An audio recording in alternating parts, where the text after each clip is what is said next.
नीचे के तबके में हो, हमारे साथ दुर्व्यवहार हो, हमें समाज की हर चीज से अलग रखा जाए। वो तो समाज के लिए उससे आइडियल और उससे अच्छा दिन तो हो ही नहीं सकता है जब समाज जाति विहीन और धर्म विहीन हो जाए, केवल मनुष्य की जाति रहे और मनुष्य एक दूसरे को बराबर समझे। हम डिप्टी सीएम बन रहे हैं, तेजस्वी यादव सीएम बने, ये तीन जाति आपको कुर्सी तक ले जाएगी?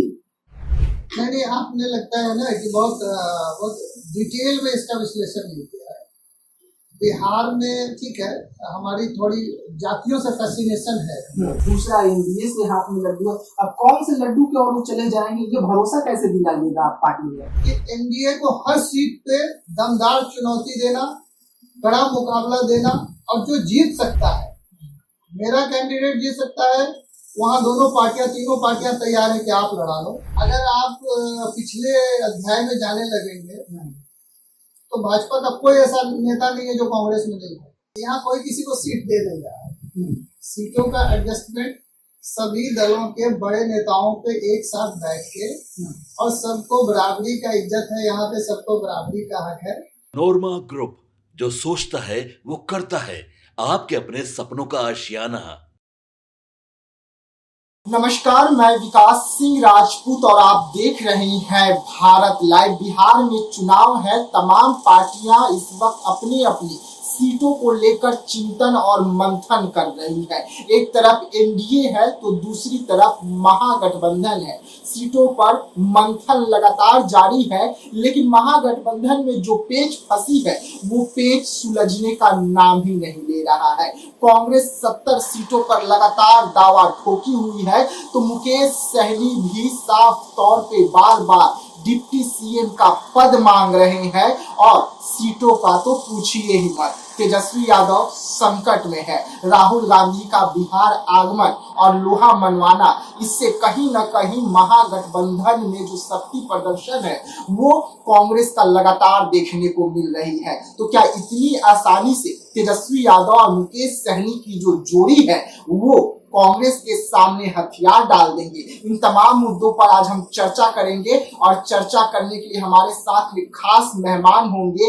वीआईपी के वरिष्ठ नेता और नौकरशाही से निकलकर बाहर आए हैं, इस वक्त अपनी राजनीति में किस्मत आजमा रहे हैं। स्वागत है सर। नमस्कार। पहला सवाल आपसे रहेगा, मुकेश सहनी की पार्टी से है, सन ऑफ मल्लाह कहलाते हैं मुकेश सहनी बिहार में।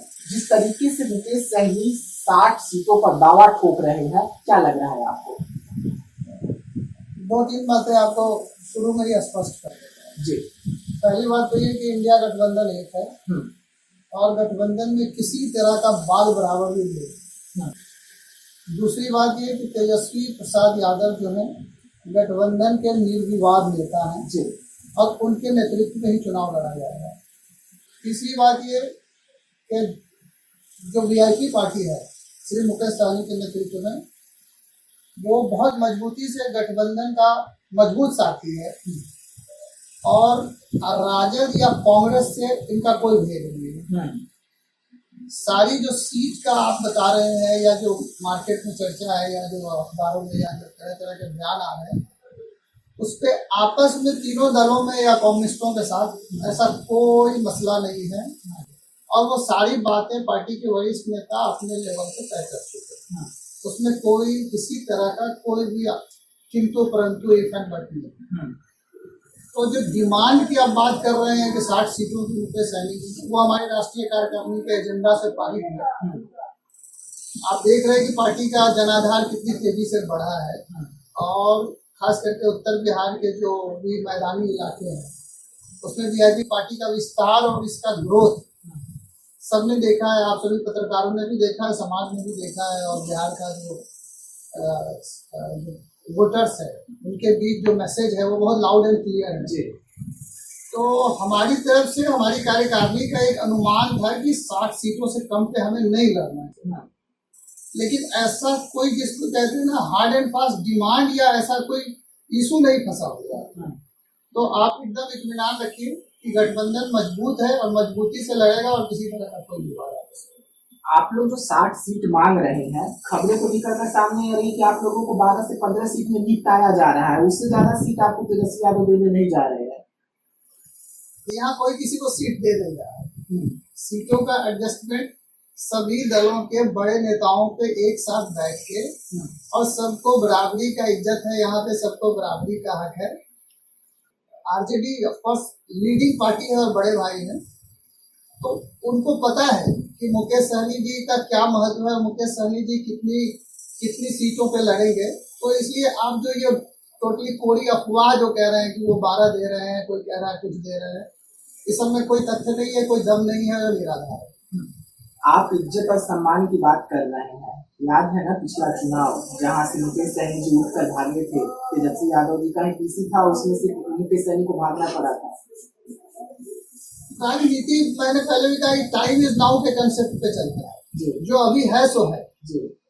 अगर आप पिछले अध्याय में जाने लगेंगे तो भाजपा का कोई ऐसा नेता नहीं है जो कांग्रेस में नहीं है।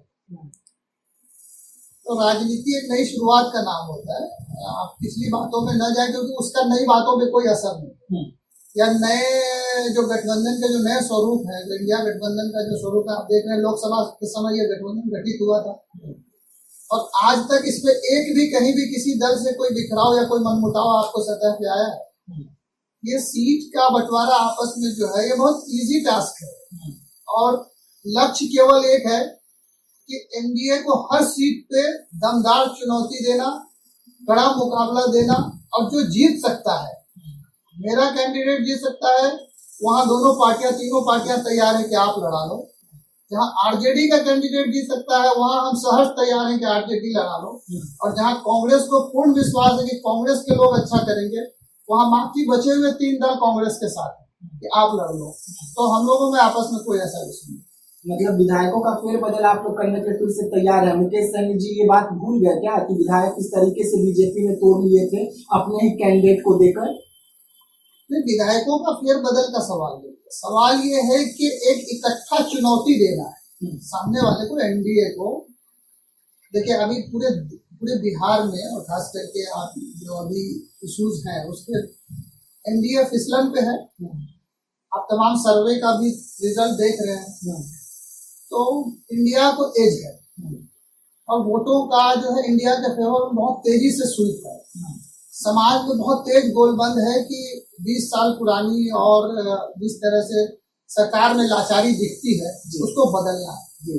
उसको बदलने के लिए हमारा जो हॉर्स रेस में आगे जा पाएगा हम उसी पे बेट लगाएंगे। तो हमारे चारों पांचों दलों में कोई ये इस तरह का फ्रिक्शन नहीं है कि कौन कहां से लड़ेगा, बल्कि एक मत है सभी कि वही लड़ेगा जो जीत पाएगा। और उसके लिए आरजेडी से भी बहुत अच्छे और बहुत टॉप कैंडिडेट्स आएंगे। उसी तरह मुकेश सहनी जी का मैं चूंकि प्रिव्यू हूँ उन चीजों का, तो यहाँ भी बहुत हम लोग की तैयारी है कि किसको किस सीट से लड़ाया जाए और कैसे लड़ाया जाए, ताकि हमारी जो पोजीशन है और हमारा जो गठबंधन है वो पूरी तरह से अपने इस सरकार के एंटी इनकम्बेंसी का, नीतीश जी के गिरते स्वास्थ्य का और बिहार में असमंजस की स्थिति का लाभ उठा सके। आप कह रहे हैं कि हम लोग पूरा एक है, लेकिन जो बैठकें होती है महागठबंधन की उसमें एक नजर नहीं आते हैं। तेजस्वी यादव जी अगर कांग्रेस कार्यालय में 1 घंटा लेट पहुंचते हैं तो तेजस्वी यादव के कार्यक्रम में कांग्रेस 1 घंटा लेट पहुंचती है। बदला तो दोनों एक दूसरे से ले ही रहे हैं, तो ये कैसा एकता है? नहीं, ये आप लोग जो मिर्च मसाले लगा के जिसको कहते हैं ना, वो ये देखिए ऐसा है कि समय तो 24 घंटे ही है सबके पास जी। और तेजस्वी जी काफी व्यस्त हैं और उनके ऊपर जिम्मेवारियां बड़ी हैं गठबंधन के नेता होने के नाते। तो उनका टाइम मैनेजमेंट अभी आज के डेट में बहुत ही हार्डली, जिसको मतलब हार्ड प्रेस्ड है, बहुत ही उनको एक सेकंड उनका कीमती है जी। तो जैसे कि राजनीति का जो भी सभा होती है या जो भी मीटिंग्स होती है उसमें कोई डेलिब्रेट ऐसा नहीं होता है कि वो किसी को अपमानित करने के उद्देश्य से कोई देर से आ रहा है।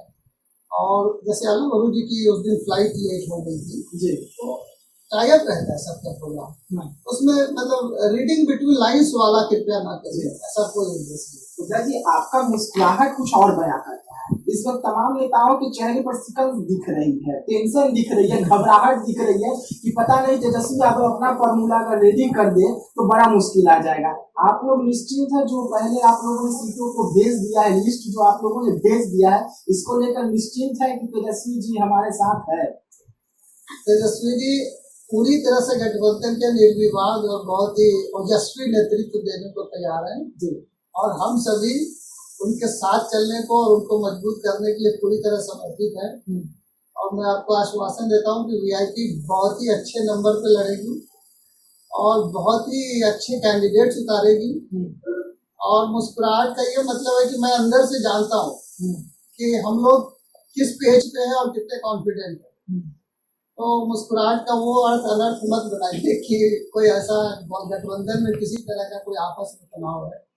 मेरे कंफर्ट होने का और मेरे इजी होने का और लाफिंग फेस होने का ये प्रमाण है कि हम सभी में कोई किसी तरह का कोई इफ एंड बट्स नहीं है। पूरा गठबंधन इस बार एकजुट है और एक ही लक्ष्य है कि बिहार के लोगों को, बिहार के युवाओं को, और बिहार में जो सत्ता अभी लचर हो गई है और जो पूरी तरह से जिसको कहते हैं ना ब्यूरोक्रेसी नौकरशाही हावी है, क्योंकि मुख्यमंत्री जी का स्वास्थ्य साथ नहीं दे रहा है उनका। एक लंबे समय के बाद 20 साल के बाद एंटी इनकम्बेंसी का बहुत बड़ा फैक्टर है।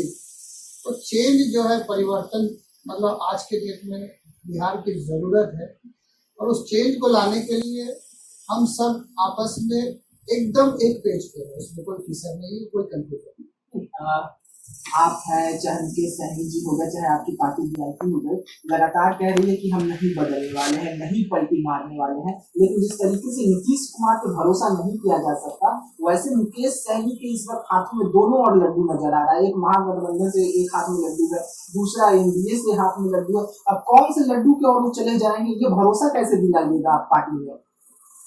तो हमें मालूम है कि इंडिया गठबंधन की सरकार आने जा रही है और आप अगर समाज का पल्स, अगर आप पत्रकार हैं, अगर समाज का पल्स आपको पता होगा जी, और सारे मीडिया हाउसेज के सर्वे आपके सामने हैं जी, तो कोई डूबते हुए नाव की सवारी कोई क्यों करेगा? एनडीए गठबंधन इस बार डूबता नाव है और एनडीए गठबंधन की सवारी करना आत्महत्या करने के बराबर है। इसलिए आप मेरा वर्ड्स और मेरे इत्मीनान लेके जाइए कि मुकेश सहनी जी इंडिया गठबंधन में रहेंगे, मजबूती से रहेंगे और इंडिया गठबंधन के साथ ही चुनाव। एक बार फिर से हम सीटों पर आ जाते हैं। 150 सीट तेजस्वी यादव का डिमांड है कि हम तो 150 सीट पर लड़ेंगे। 70 सीट कांग्रेस। आप कहाँ हैं? बाकी घटक दल कहाँ हैं? हम लेफ्ट की बात कर रहे हैं। कितना सीट आप लोगों को फिर? नहीं, ये आपकी इंफॉर्मेशन का क्या सोर्स है मुझे पता नहीं है कि तेजस्वी जी कहाँ खड़े हैं या कहाँ किसको क्या सीटें चाहिए, लेकिन मैं आपको स्पष्ट और एकदम जिसको कहते हैं विश्वस्त होकर बता सकता हूँ कि सबको पता है कि हम कहाँ लड़ेंगे, कितनी सीटों पर लड़ेंगे और वो आपस के जितने भी शीर्षस्थ नेतागण हैं वो तय हो चुकी है बात। तो आपको समय आने पर सबको सार्वजनिक भी किया जाएगा, क्योंकि हमारे सामने चुनौतियां जो है, एनडीए गठबंधन जो है वो बहुत ही संसाधन से युक्त और बहुत ही पावरफुल एक ग्रुप है हमारे सामने। उनका जो जो युद्ध जो चुनाव कौशल है और उनके जो संसाधन है वो सब इंडिया गठबंधन से ज्यादा है। ऑब्वियसली वो सत्ता में है तो उनके पास पूरी मशीनरी है, सत्ता में उनके साथी भी बहुत है।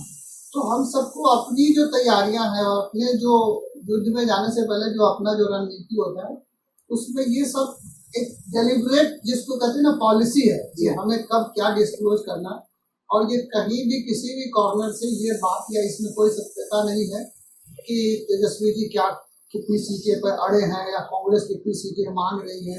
ये सब सिर्फ जो है ना मीडिया बस जिसको कह लीजिए और कोरा गप कह लीजिए, वही है, उससे ज्यादा। आप ईद की जिक्र कर रहे हैं तो आपको पता होगा कि बिहार में जब भी वोटिंग होती है तो जाति युद्ध देखने को मिलता है बिहार में। अगर आपके साथ जाति है तो आप उस युद्ध को जीतेंगे।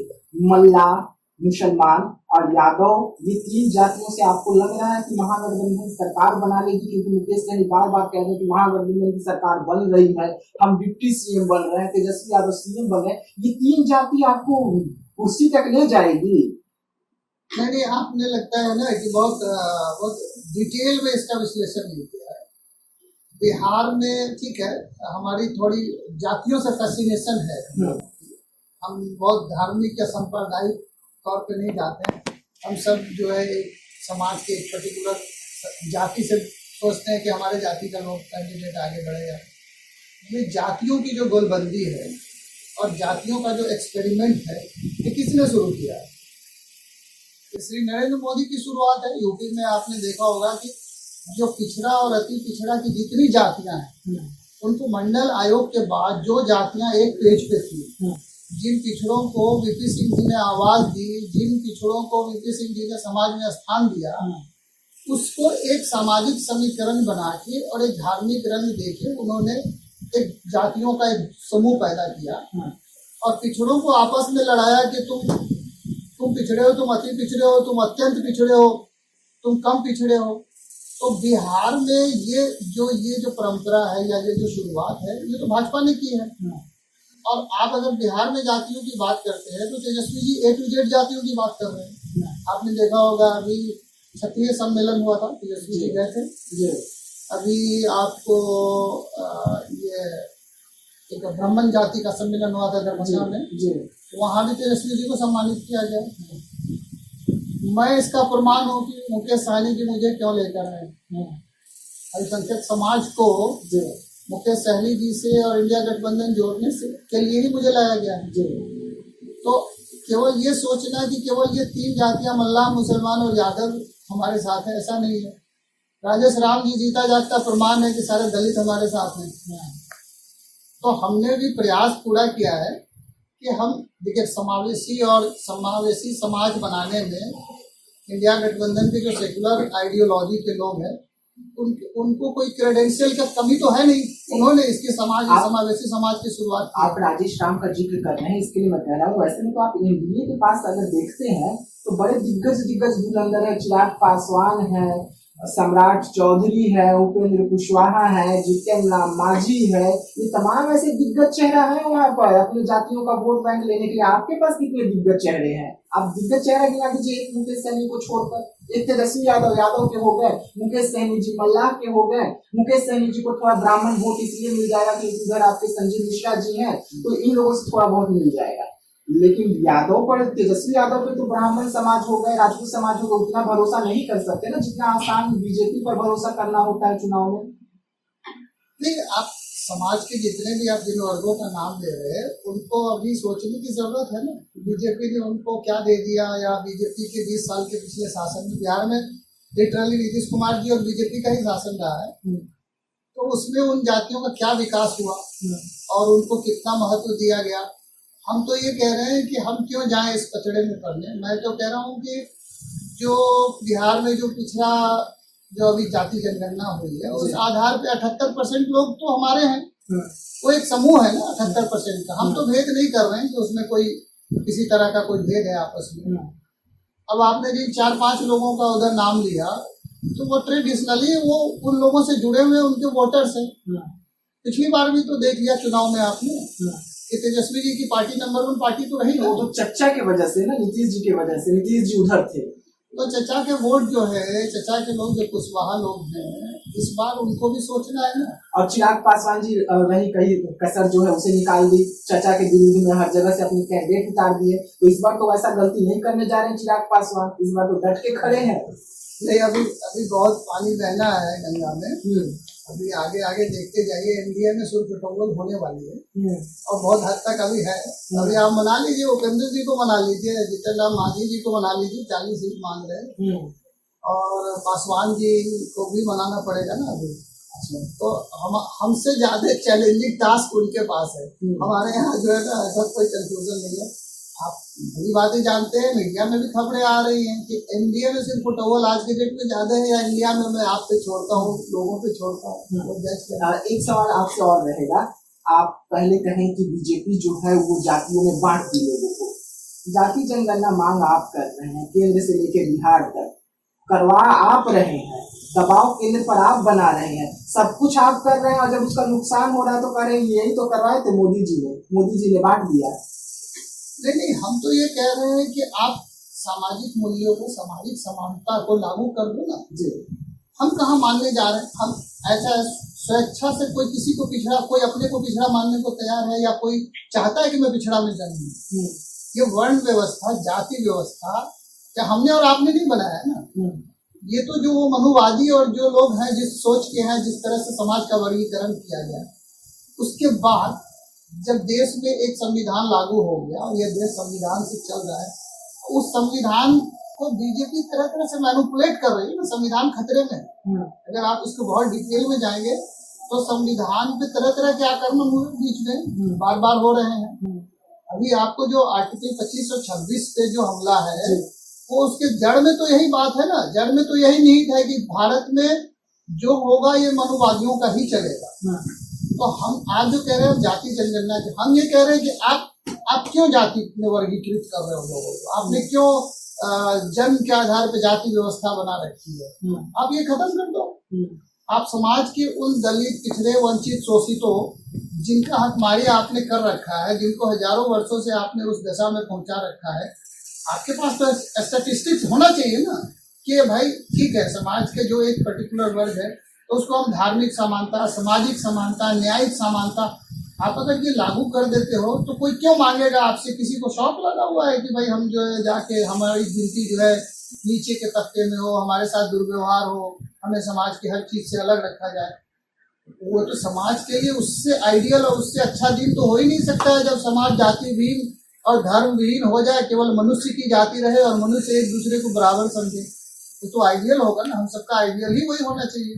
लेकिन आप जो कह रहे हैं जाति जनगणना की बात, जाति जनगणना सिर्फ एक मिरर इमेजिंग है, आपका एक्सरे होना है कि इस समाज में अगर आप मान रहे हो कि जातियां हैं और जातियों के आधार पर लोगों के साथ भेदभाव और पॉलिसीज बनाने में अगर डिस्क्रिमिनेशन हो रहा है, या इम्प्लीमेंटेशन ऑफ सोशल जो डेवलपमेंट है उसमें चेंजेस नहीं आ पा रहे हैं, तो आप उस आधार पे एक पॉजिटिव, जिसको कहते हैं अफर्मेटिव एक्शंस, तो डिसाइड कर सकते हो।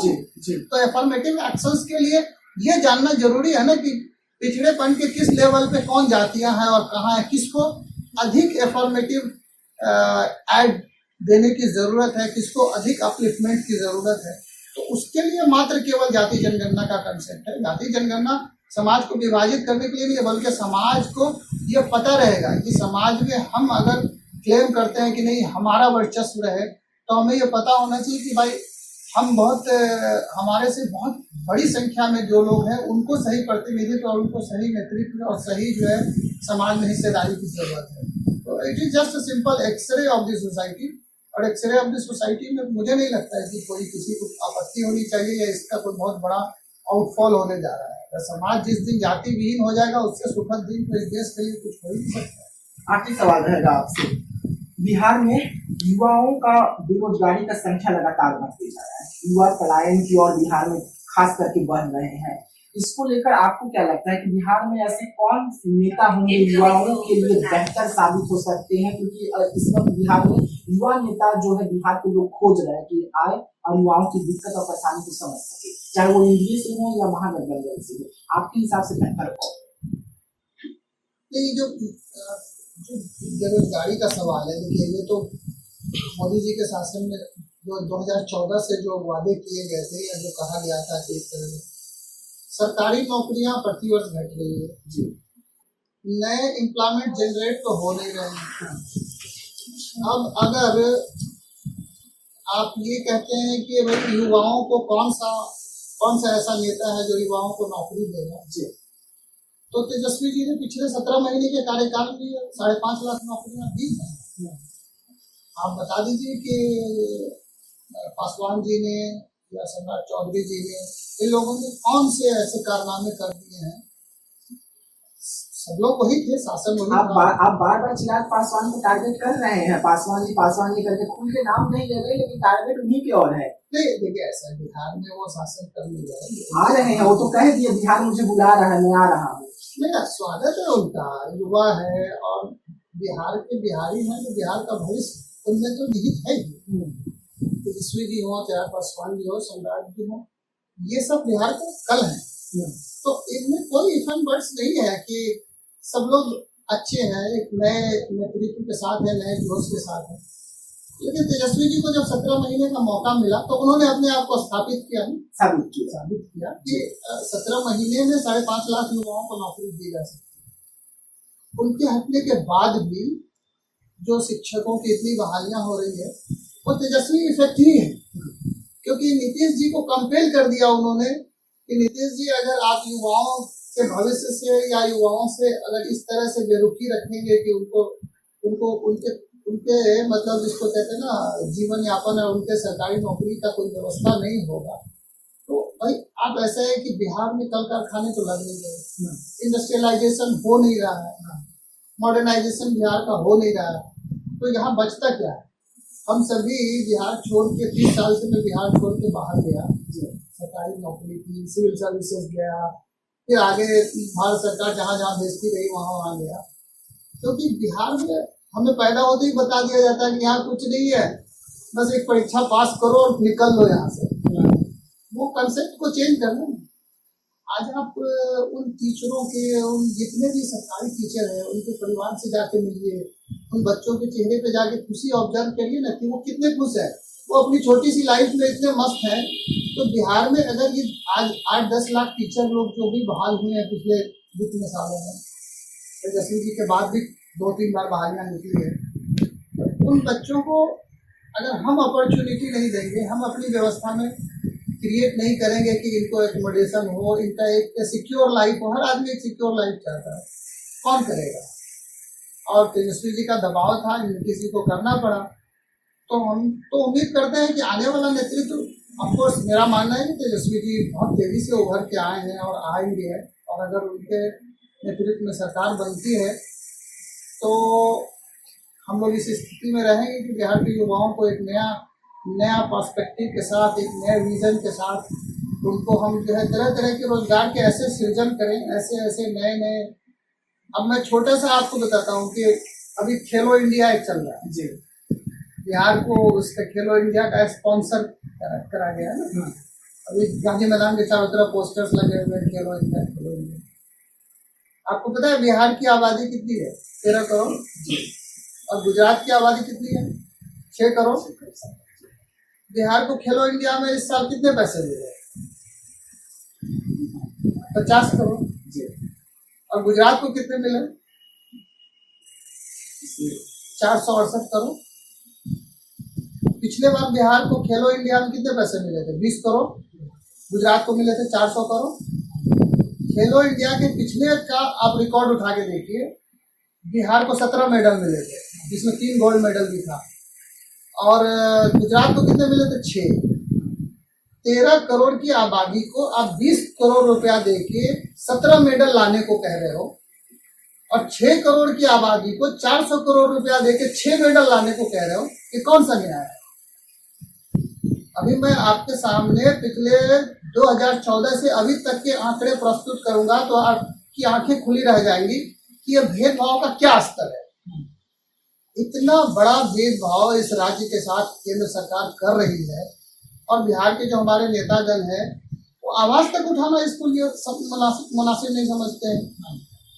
मैं आपको एक सिंपल आंकड़ा दूं, आप you can check the facts. आप जाके भारत सरकार के खेल कूद एवं युवा मंत्रालय के साइट पे जाके आप चेक कर लीजिए कि 400 करोड़ वाला 6 करोड़ की आबादी वाला 6 मेडल लाता है, और 13 करोड़ की आबादी वाला 17 मेडल लाता है। तो हमारे युवाओं को आप क्यों नहीं दे रहे रोजगार? हमारे युवाओं को क्यों नहीं आगे ले जा रहे हैं?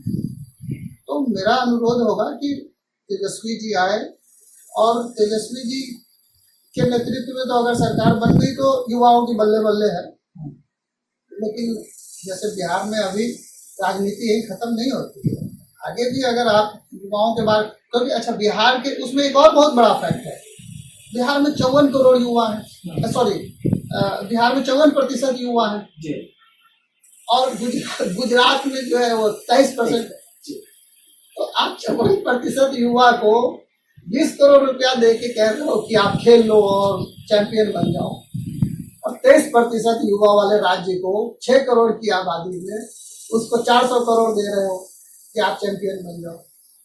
तो हमारे साथ भेदभाव का हर लेवल पे भेदभाव है। अभी बहुत सारे आंकड़े मैं आपको दूंगा, तो धीरे धीरे मुलाकात होती रहेगी और आपको क्रम से सब बताऊंगा कि किन लेवलों पे, किन स्तरों पे हमसे भेदभाव किया जा रहा है। चलिए, भेदभाव के बीच में सरकार आ रही है ना आप लोगों की 25 में। नहीं, मैं तो आपको कह रहा हूँ कि जनता अस्वस्थ है, हम लोग भी स्वस्थ हैं और हमारी तैयारी पूरी है कि 2025 में यह मतलब पुरानी और जिसको कहते हैं घिसी-पिटी और 20 साल की जो सरकार है, जो अस्वस्थ है, बीमार है, लाचार है, मजबूर है, इस सरकार को हम लोग बदलेंगे और बिहार को नया नेतृत्व, युवा शक्ति और एक अच्छी सरकार देने जा रहे हैं। चलिए, वीआईपी के सिपाही हैं मुकेश सहनी के पार्टी को मजबूत करने के लिए बिहार आए हुए हैं और बिहार में अलग तरीके की रणनीति के तहत काम भी कर रहे हैं। लेकिन सवाल उठ रहा है कि सामने चुनाव है और चुनाव के बीच में सीट शेयरिंग का फॉर्मूला क्या कुछ रहेगा। एक तरफ एनडीए, दूसरी तरफ महागठबंधन, दोनों के यहाँ अभी सिर्फ उटौल जो है सीटों को लेकर जारी है। लेकिन इसी बीच में मुकेश सहनी का ऐलान डिप्टी सीएम बनने जा रहा हूं और महागठबंधन की सरकार बन रही है, ये अपने आप में बेहद खास हो जाती है। तो ऐसे तमाम खबरों के लिए रहिएगा भारत लाइव के साथ। तब तक के लिए मुझे यानी विकास सिंह राजपूत को दीजिएगा इजाजत। धन्यवाद। आपके सपनों को हमने सजाया है, ई होम्स पैनोरमा को हमने बनाया है। ई होम्स मेरा एक सपना था जिसपे मैं पिछले 4 साल से काम कर रहा था। हमने जो बनाया है वो सबने है माना। ई होम्स पैनोरमा में हो आपका भी आशियाना। और फाइनली हमने 2021 में इस प्रोजेक्ट को लॉन्च किया। बहुत लोग अप्रिशिएट कर रहे हैं कि पूर्णिया जैसे शहर में, बिहार के, एक तो बिहार की बात करें उसमें भी पूर्णिया जैसे छोटे जगह में इस तरह का लाइफस्टाइल देना, ये सुन के हम लोगों को बहुत अच्छा लगता है। ई होम्स में हमने कुछ और भी किया है, जैसे हम जिस जगह में रह रहे हैं हमारे फैमिली सिक्योर हो, उनको सिक्योरिटी का ध्यान में रखा है।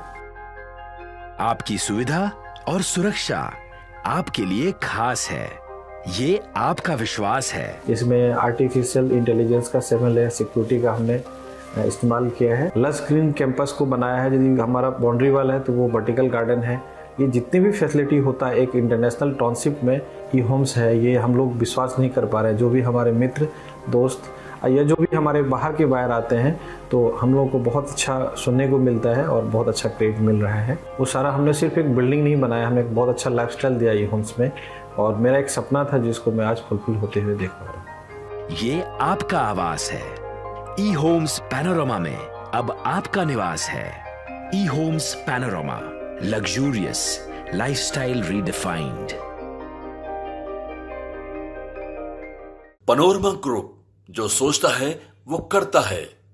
अगर ये वीडियो पसंद आई और वह बिहार के राजनीति और बिहारियत से सरोकार रखेनी तो सब्सक्राइब बटन दबा के चैनल के सब्सक्राइब कर ली। ओजे एगो घंटी बा, ओकरा बटन दबा देला से कुल सटीक और मारक खबर रुआ मुफ्त में मिल जाई। अगर रुआ पत्रकारिता के हमनी के नया प्रयोग में सहयोग कर चाहतानी तो ज्वाइन बटन दबा दी। पेटीएम नंबर नोट कर ली 9386816700।